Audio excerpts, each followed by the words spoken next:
আইনা বলেছিলেন, ভাবিজান আপনি চিন্তা করবেন না,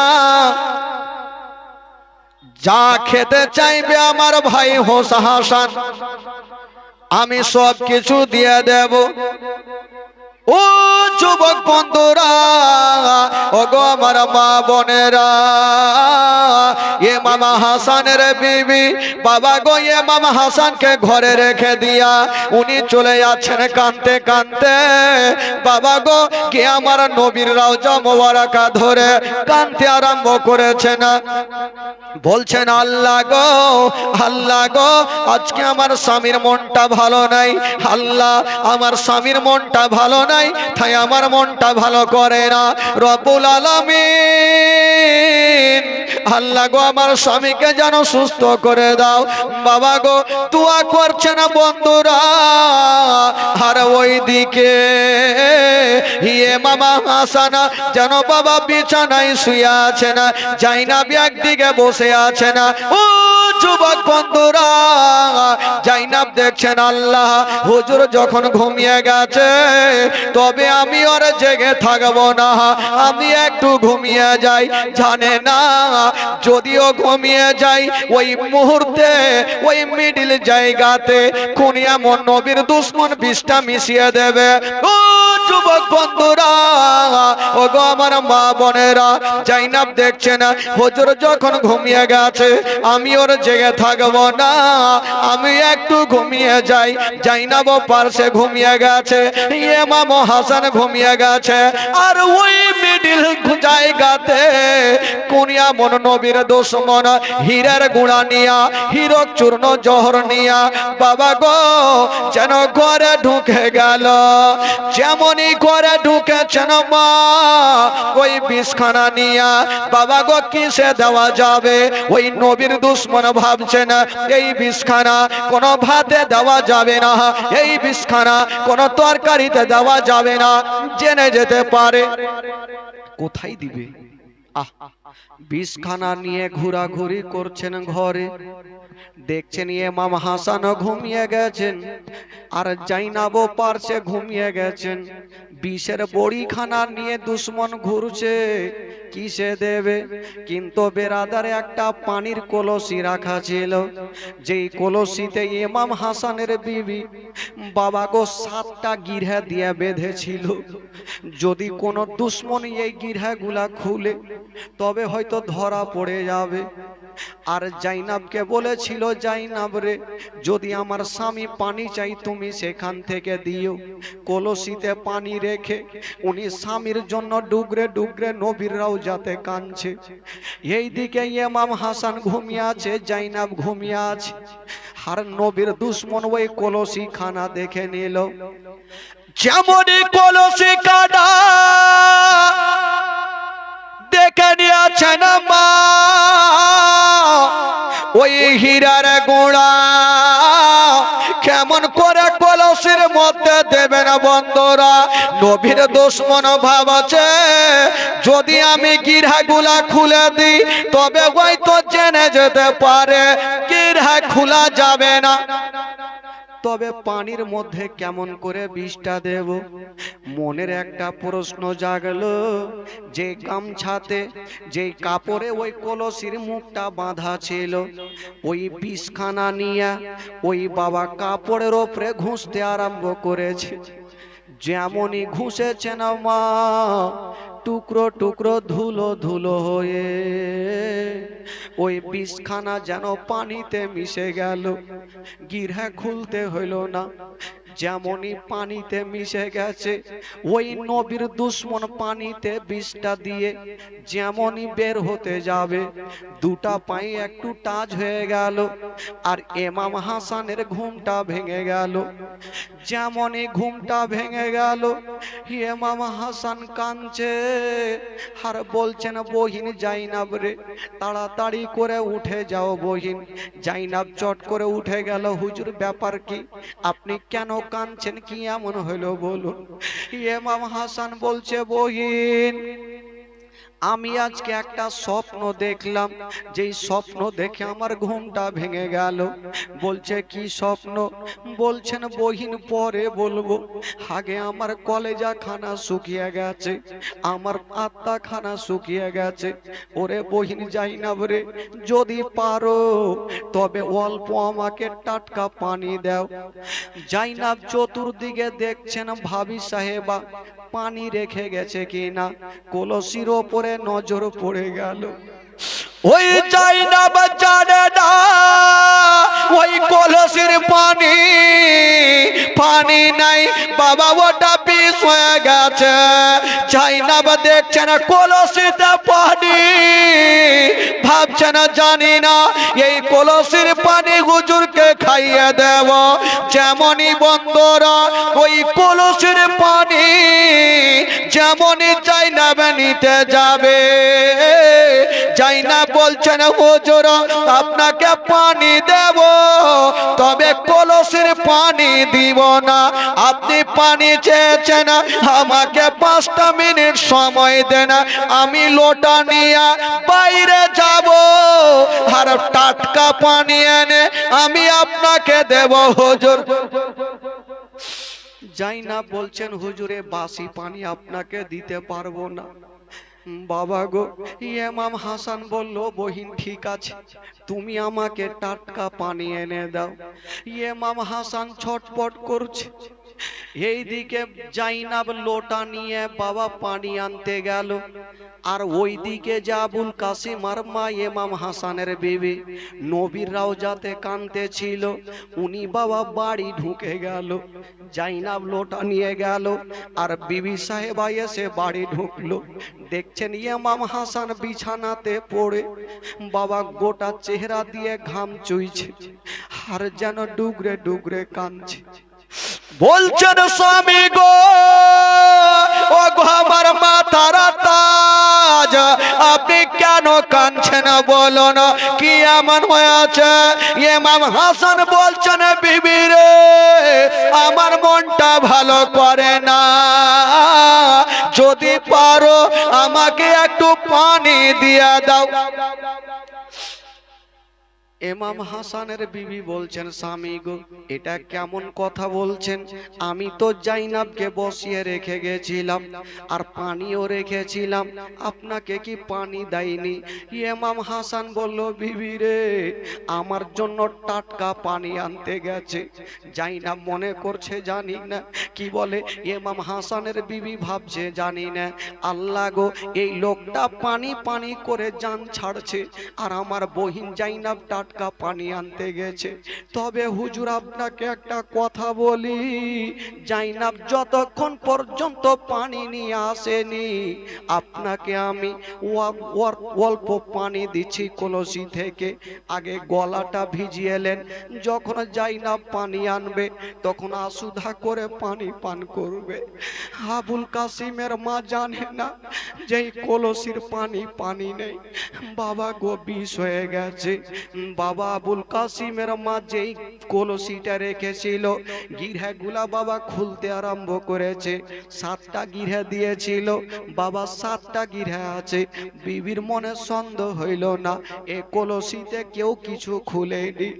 ওই বিবি সাহেবা বলছেন স্বামী গো, ও গো আমার মাথার তাজ, আপনাকে অল্প পানি ঢেলে দিচ্ছি, আপনি গলাটাকে ভিজিয়েলেন, আর জাইনাব যখন পানি আনবে তখন আপনি আসুদা করে পানি পান করবে।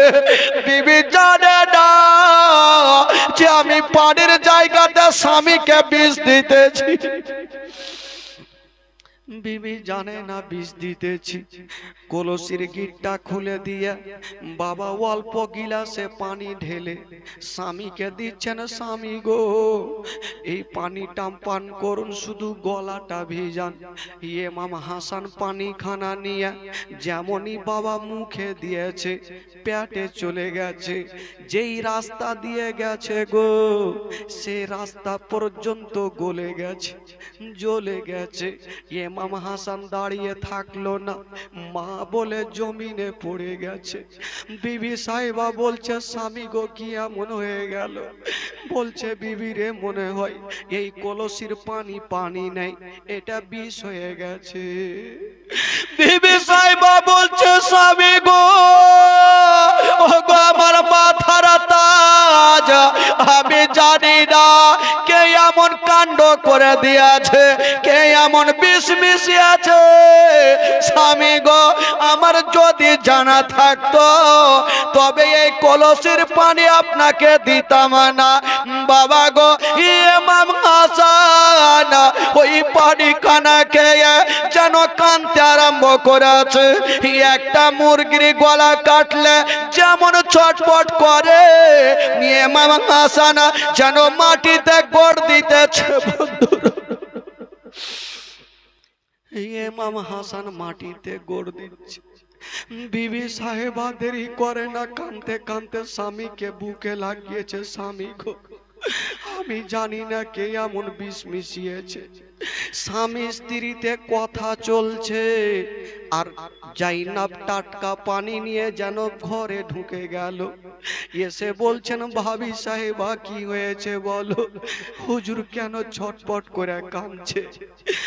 বলতে লাগলো জাইনাব রে তুমিও ঘুমিয়েছিলে আর হুজুর ঘুমিয়েছিল, এই কলসি থেকে এমন বিষ মিশিয়ে দিয়েছে, আমি অল্প পানি হুজুরকে খাইয়ে দিয়েছি। জাইনাব মাথায় হাত দিয়েছেন, আল্লাহ জানি না হুজুর যখন ঘুমিয়েছিল আমি একটু ঘুমিয়ে গেছিলাম, তার মধ্যেখানে কে এমন বিষ মিশিয়ে দিয়েছে আমিও জানি না। বাবা গো এইদিকে জাইনাব কান্দে আর একদিকে যেন ওই বিবি আবুল কাসিমের মা কান্দে আর ইমাম হাসান যেন মাটিতে গড়াগড়ি দিচ্ছে। ইমাম হাসান গড়াগড়ি দিচ্ছে, মনে হচ্ছে বমি বমি ভাব লাগছে। জাইনাব মনে করছেন আল্লাহ হুজুরকে আমি বমি মাটিতে করতে দিব না। ঘরে দৌড়িয়ে গেল আর একখানা থালা এনে ইমাম হাসানের সামনে রাখলো। হুজুর আপনি মাটিতে বমি করবেন না, আপনি থালাতে বমি করুন। ইমাম হাসান বমি করছে কিন্তু ভাত বেরিয়ে আসে না, শুধু মুখ থেকে পানি বের হচ্ছে। জাইনাব মনে করছেন আল্লাহ আমি একবার দেখি হুজুর বমি করে কিন্তু কেন ভাত আসে না, খাবার আসে না। লক্ষ্য করে দেখছেন থালার দিকে, ওই থালাতে ভাত নেই, খাবার নেই। পানিতে লক্ষ্য করে দেখছে কলেজা টুকরো টুকরো হয়ে ওই পানির মধ্যে ভাসতেছে। যার কলেজা টুকরো টুকরো হয়ে পানিতে ভাসে, বলুন তার ভিতর খানা কি হতে পারে? জাইনাব মুখে কথা বললেন না, ঘরের কোনাতে বসে বসে কাঁদছে। আবুল কাসিমের মা বলছে জাইনাব রে তুমি থালা দেখে কেন কাঁদতে লাগলে বলো? বলছেন ভাবি সাহেবা একবার তুমিও দেখো, তুমিও দিল থামতে পারবে না। আবুল কাসিমের মা যেমনই লক্ষ্য করে দেখেছেন বাবা, দেখছেন কলেজার টুকরো টুকরো হয়ে কেটে কেটে বেরিয়ে গেছে। পানিতে কলেজার টুকরো টুকরো পানিতে ভাসছে। বাবা গো আবুল কাসিমের মা স্বামীকে জড়িয়ে ধরেছে। স্বামী গো ও গো আমার মাথার তাজ, জানি না আপনার এমন কি অবস্থা হবে। ইমাম হাসান বলেছিলেন বিবি রে আমার সময় হয়ে গেছে, হয়তো আমি আর বেশিক্ষণ থাকবো না। ইমাম হাসান নিজের একটা বেটাকে ডাক দিচ্ছেন আবুল কাসিমকে, ওরে বেটা আবুল কাসিম দেরি করো না, তোমার চাচা হোসেনকে একবার আমার কাছে ডাকো। আবুল কাসিম কানতে কানতে চাচার সামনে দাঁড়িয়ে গেল। চাচা গো, দেরি করিয়েন না চাচা, তাড়াতাড়ি করে বাড়ি চলুন চাচা, আমার আব্বার মনটা ভালো নেই, ছটফট করে কাঁদছে। দাদার কথা শোনা মাত্র ইমাম হোসেন সমস্ত কামকে ছেড়ে দিয়া ছুটে গেল। যেমনই যেতে নাই, কাটা মুরগির মতো ইমাম হাসান মাটিতে গড়াগড়ি দিচ্ছেন। কথা বলবে না, বসো। ইমাম হাসান যেমনই গড়াগড়ি দিচ্ছেন, ইমাম হোসেন টেনে বুকে জড়িয়েছে। দাদা গো, দাদা তুমি কাঁদছো কেন বলো, কারণটা কি হয়েছে? ইমাম হাসান বলল, ভাই রে, আমি এই যে কলসির পানি পান করেছিলাম, বলি আমার কলেজা খানা জ্বলে যাচ্ছে। ইমাম হোসেন বলল, দাদা চিন্তা করবে না, তুমি পানি পান করেছো, আমিও কলসির পানি পান করব, আমিও কলসির পানি পান করব। ইমাম হোসেন কলসি খানা নিয়ে আছে হাতে, শুধু পানি পান করার জন্য। ইমাম হাসান ভাবছেন, আল্লাহ, আমার ভাই হোসেন যদি পানি পান করে উনারও কলেজা খানা জ্বলে যাবে, আমি পানি পান করতে দেব না। ইমাম হাসান উঠে গেল আর ভাইয়ের হাতে একটা বাড়ি মেরে দিল। যেমনই বাড়ি মেরেছেন মা, যেই কলসি খানা ছিল ওই কলসি খানা মাটিতে পড়ে গেল, কলসি ভেঙে গেল আর পানি যেন মাটিতে পড়েছে। যত দূর পর্যন্ত মাটিতে পানি পড়েছে ওই মাটি পর্যন্ত জ্বলে গেছে। সুবহানাল্লাহ, সুবহানাল্লাহ। মাটি পর্যন্ত জ্বলে গেছে। বাবা গো, যেই বিষে মাটি পর্যন্ত জ্বালিয়ে দেয়, বলুন সেই বিষ যদি পেটে যায় তাহলে কি অবস্থা হয়? ইমাম হোসেন বলছে, দাদা একবার বলে দাও দাদা এ বিষ কেটা দিয়েছে। ইমাম হাসান বলল, ভাই রে, আমি নাম বলবো না, আমি পিছন থেকে দেখেছি, আমি আইডিয়া করে না তার নাম বলতে যাব না। তবে ভাই রে, যে বিষটা আমাকে দিয়েছে আমি আল্লাহকে সঁপে দিয়েছি, আল্লাহ তার বিচার করবে। বাবা গো, সেদিন ইমাম হাসান কাউরি নাম পর্যন্ত বলেনি। ইমাম হাসান ভাবছেন, আমি যদি নামখানা বলে দিই আর ইমাম হাসান আমার ভাই হোসেন তাকে জিন্দা রাখবে না, আর সে যদি না হয় তাহলে তার পাপের ভাগ আমি হব। না না, আমি বলবো না। বলছে, ভাই হোসেন রে, আমাকে যে বেশ দিয়েছে আমি তাকে পিছন থেকে দেখেছি, আমি তার নাম আইডিয়াতে বলবো না। তবে ভাই রে, আমাকে যে বিষ দিয়েছে আমি আল্লাহকে সঁপে দিলাম, আল্লাহ তার বিচার করবে। কথা চলছে, ইমাম হাসান যেন মাটিতে গোড় দিতে লাগলো। ইমাম হোসেন বলেছিলেন, দাদা গো, ও গো দাদা, আপনার অবস্থা কেমন লাগছে বলো না। ইমাম হাসান বলেছিলেন, বাইরে মনে হচ্ছে আমার কলেজা খানা জ্বলে যাচ্ছে, আমি দাঁড়াতে পারি না। ওরে যুবকেরা, ও গো মা বোনেরা, শুনুন জীবনী, বাবা কলেজা খানা ফেটে যাবে। একদিকে আবুল কাসিম কান্দে, একদিকে জাইনাব কান্দে, একদিকে উম্মে কুলসুম কান্দে, একদিকে যেন আবুল কাসিমের মা কান্দে, সবাই চারে চার হয়ে কান্দে। ইমাম হাসান বলেছিল, তোমরা আর চোখের পানি ফেলিও না, তোমরা কান্দিও না। তবে ভাই হোসেন রে, আচ্ছা বলো, আমার শরীরটা দেখে কেমন মনে হচ্ছে? ভাই আমার দিকে তাকিয়ে দেখো, আমার শরীরটা কেমন লাগছে। ইমাম হোসেন একবার গাছের দিকে দেখছেন আর একবার দাদার চেহারার দিকে দেখছেন। বলছেন, দাদা গো, গাছের পাতা যেমন সবুজ, আপনার চেহারা সবুজ হয়ে গেছে। ইমাম হাসান বলেছিল, ভাই হোসাইন তাহলে আমি আর বেশিক্ষণ বাঁচব না। বলল কেন? বলল, ভাই হোসাইন রে, আমার নানা বলেছিল যেদিন আমার বড় নাতিকে বিষ পান করাবে সেদিন আমার বড় নাতির সমস্ত চেহারা সবুজ হয়ে যাবে, সেদিন উনি দুনিয়াটা ছেড়ে বিদায় নিবে। ভাই হোসাইন রে, আমার আর সময় নাই রে ভাই, আমাকে তোমরা খুশি মনে বিদায় দাও। ভাব কথা চলছে বাগো, আবুল কাসিম বাপের হাত কানা ধরেছে। আব্বা, আব্বা গো, তুমি মরণের কথা বলিও না, কারণ যার বাবা নাই তারা দুনিয়াতে কিছুই নাই। আব্বা, আপনি মরণের কথা বলিও না। ইমাম হাসান বলেছিল, বেটা আবুল কাসিম রে, আমার সময় হয়ে গেছে বেটা, আমাকে দুনিয়াটা ছেড়ে যেতে হবে।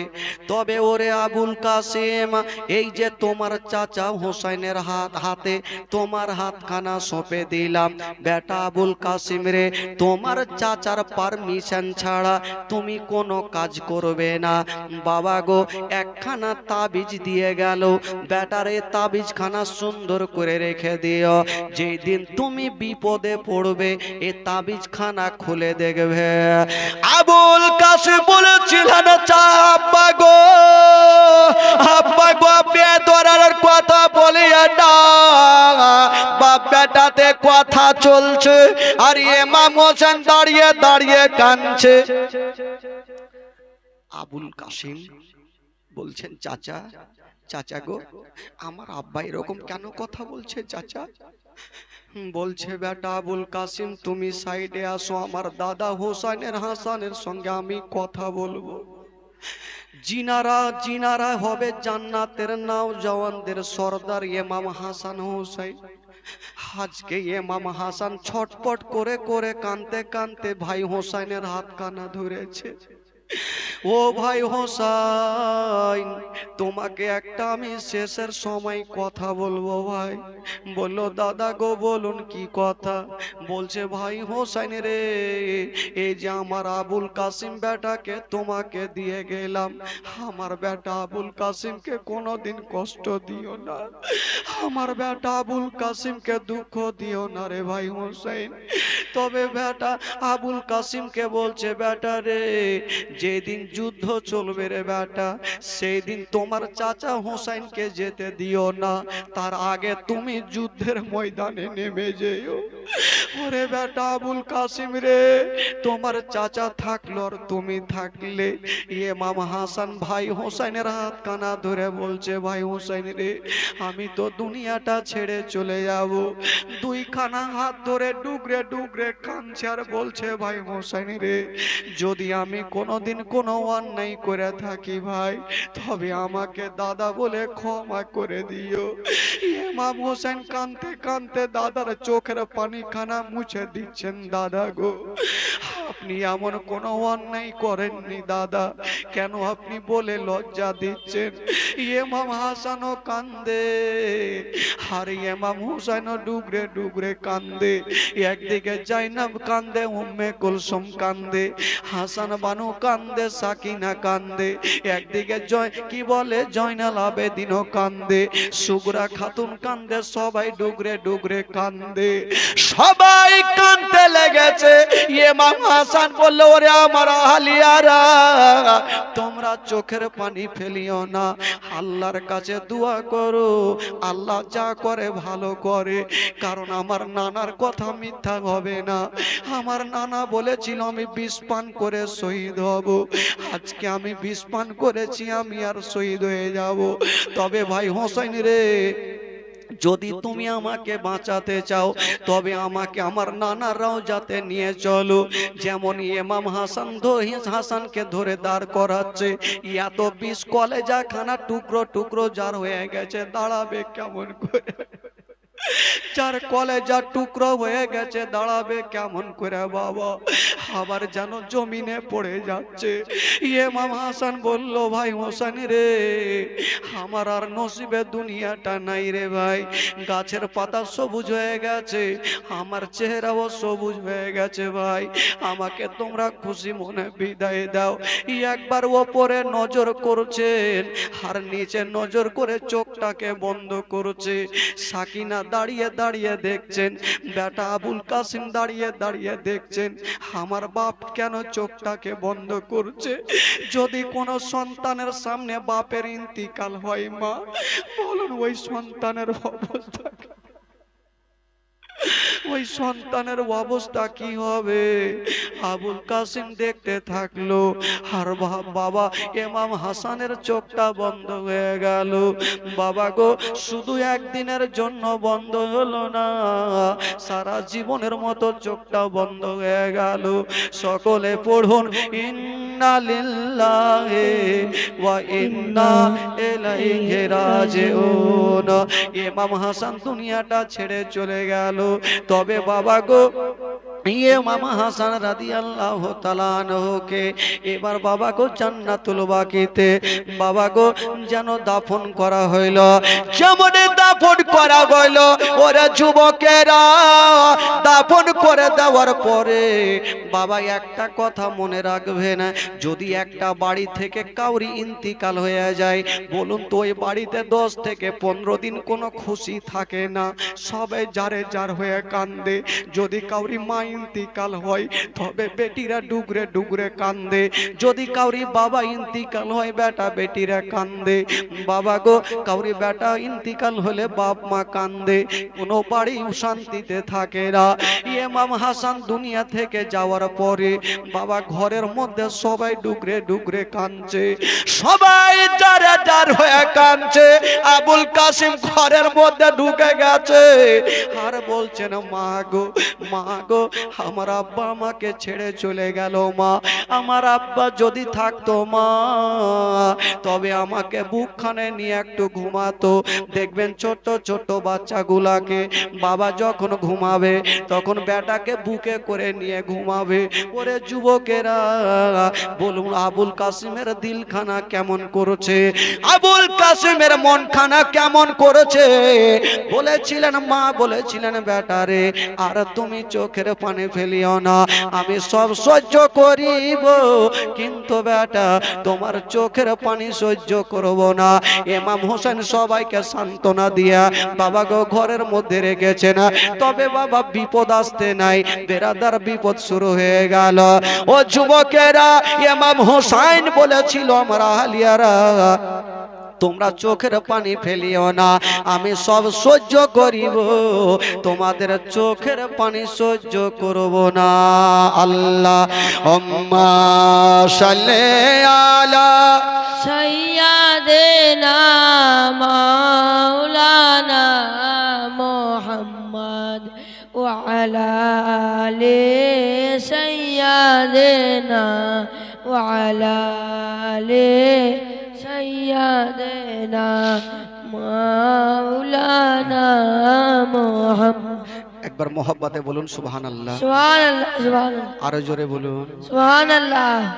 ইমাম হাসান যখন দুনিয়া ছাড়লো বাবা গো, এবার ইয়াজিদ পাপী খুব খুশি যে আমার পথের কাঁটা শেষ, গদিতে বসাতে আমাকে কেউ থামতে পারবে না।